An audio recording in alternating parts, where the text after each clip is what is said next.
नमस्कार दोस्तों, बहुत बहुत स्वागत है। बड़ी खबरें, मुख्य समाचार आप सभी तक एक एक करके इस वीडियो में पहुंचाएंगे। ये देश दुनिया की तमाम बेहद बड़ी खबरें हैं, आप सभी के लिए जानना भी महत्वपूर्ण है, इसीलिए आप वीडियो में साथ में बने रहिएगा।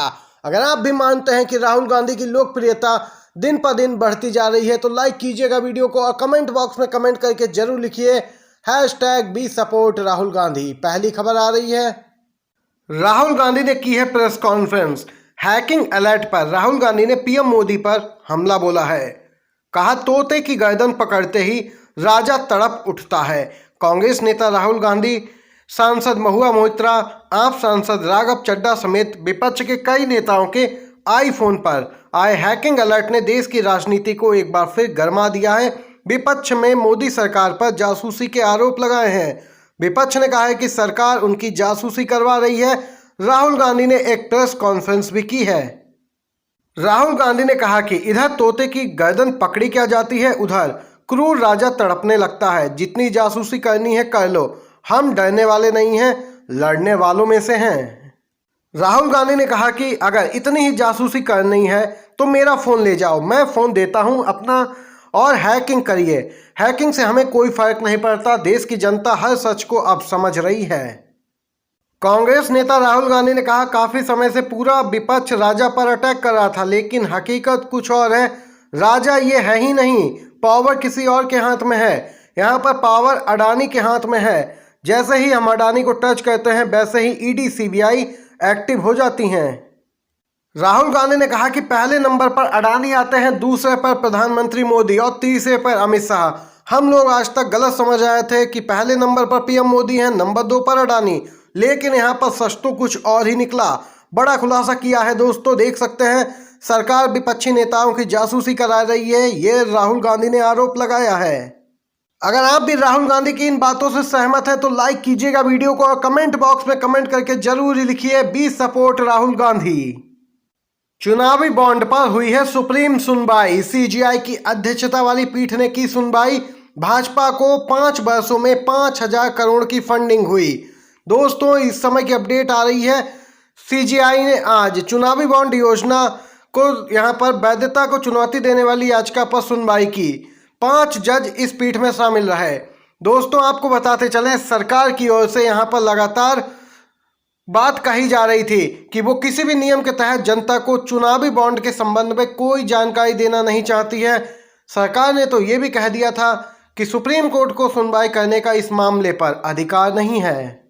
लेकिन सीजीआई के आगे सरकार की एक न चली। सीजीआई ने सुनवाई की और जब सीजीआई ने फाइल देखी तो वह भी चौंक गए, क्योंकि फाइल में ही सारे राज छुपे थे जिन्हें मोदी सरकार यहां पर छिपाना चाहती थी, लेकिन उजागर हो गए राज। इस फाइल में जो राज छिपे थे उनमें ये बात सामने आई कि भाजपा को पिछले 5 वर्षों में 5,000 करोड़ की फंडिंग हुई, जिसके चलते भाजपा का कुल फंड 6,000 करोड़ से ज्यादा का पहुंच गया और सबसे ज्यादा फंड इस समय भाजपा के पास ही मौजूद है। दोस्तों, ये इस समय की बिग ब्रेकिंग अपडेट निकल के आई दोस्तों। दूसरी तरफ प्रशांत भूषण ने और भी अहम खुलासे किए हैं। मोदी भक्त कंगना रनौत का है बहुत ही बुरा हाल। जी हां दोस्तों, कंगना की फिल्म तेजस का नहीं बिक रहा एक भी टिकट। बुरी तरीके से यहां पर फ्लॉप हुई है कंगना की फिल्म तेजस। तमाम अंधभक्तों ने पूरा दम लगाया कि कंगना की फिल्म चल जाए, लेकिन जनता ने यहां पर नकार दिया। तेजस एक ऐसी डिजास्टर फिल्म है जिसे बचाया नहीं जा सकता है। आपको बताते चलें, सिनेमा हॉल के मालिकों ने बड़ी बात कही है। उन्होंने कहा कि सोचा था कि अगर 4 से 5 लोग भी आए तो फिल्म को चला देंगे, मगर यहाँ तो कोई पिक्चर देखने आया ही नहीं, हम लोग फिल्म क्या चलाएं।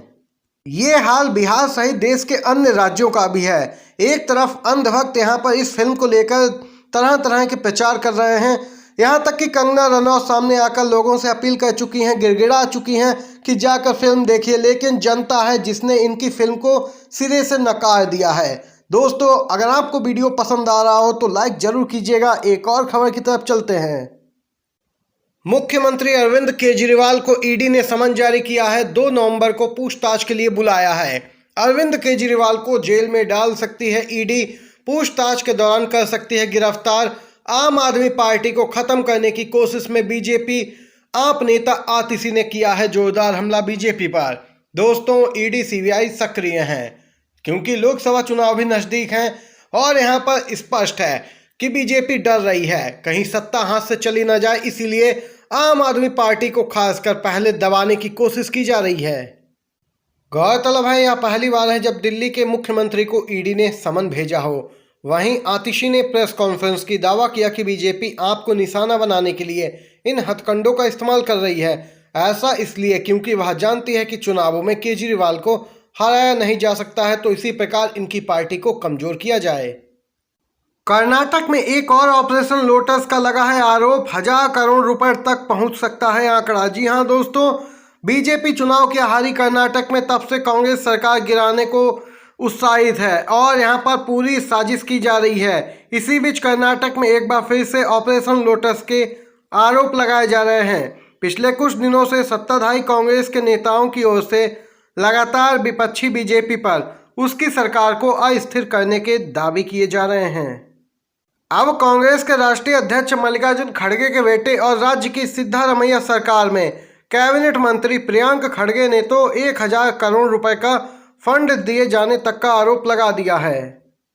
आपको दोस्तों बताते चलें, कांग्रेस विधायकों ने दावा किया कि उन्हें 50 करोड़ रुपए प्रति विधायक दिए जाने की बात कही गई और मंत्री पद का ऑफर दिया गया, लेकिन यहां पर उन्होंने वफादारी दिखाई और बीजेपी के ऑफर को ठुकरा दिया और बीजेपी को यहां पर झटका दिया और इस बात की जानकारी सरकार को उपलब्ध कराई। दोस्तों, बढ़ सकती हैं ब्रजभूषण की मुश्किलें। जी हां दोस्तों, कोर्ट ने ऐसी बात कही है, ब्रजभूषण को समझ नहीं आ रहा कि आगे क्या दांव चले।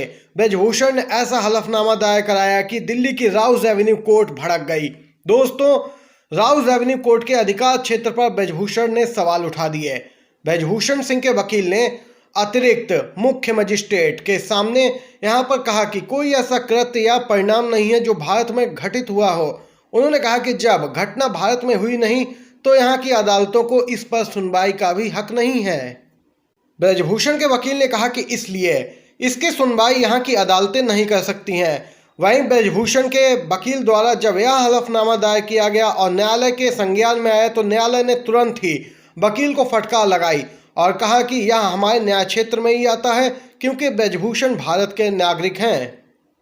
इसके साथ ही जज साहब ने स्पष्ट किया कि अगर अगली बार से इस प्रकार का कृत्य किया गया, हलफनामा दायर किया गया, तो यहां से सीधे जेल भेज दिया जाएगा ब्रजभूषण को। यहां पर देख सकते हैं दोस्तों, ब्रजभूषण की मुश्किलें दिन पर दिन बढ़ती जा रही हैं। जल्द ही यहां पर फैसला सुनाएगी अदालत। अगली सुनवाई 22 नवंबर को होने वाली है। दिल्ली पुलिस ने भी 15 जून 2023 को ब्रजभूषण के खिलाफ चार्जशीट दाखिल की थी। केरल से खबर निकल के आ रही है जहां पर केंद्रीय मंत्री राजीव चंद्रशेखर के खिलाफ दर्ज हो चुका है केस। सोशल मीडिया पर नफरत फैलाने का लगा है आरोप। बीजेपी के नेता जिस काम में माहिर हैं वही काम तो कर रहे हैं। अब केरल पुलिस भी एक्शन में आ गई है। केरल पुलिस ने नफरत फैलाने वाला प्रचार करने के आरोप में केंद्रीय मंत्री राजीव चंद्रशेखर के खिलाफ मामला दर्ज किया है। चंद्रशेखर काला मसहरी विस्फोट पर अपनी टिप्पणी को लेकर विवाद में बने हैं। केरल पुलिस ने मामला दर्ज किया है और एफआईआर में कहा गया है कि मंत्री ने एक्स पर नफरत फैलाने का काम किया है, जिसके बाद उनके खिलाफ ये केस दर्ज किया जा रहा है। आज की बड़ी खबरें थीं ये मुख्य समाचार जो आप तक इस वीडियो के माध्यम से पहुंचाए हैं। वीडियो आपको पसंद आया हो तो लाइक कीजिएगा, शेयर कीजिएगा अपने सभी दोस्तों के साथ भी। वीडियो देखने के लिए धन्यवाद। जय हिंद, जय भारत।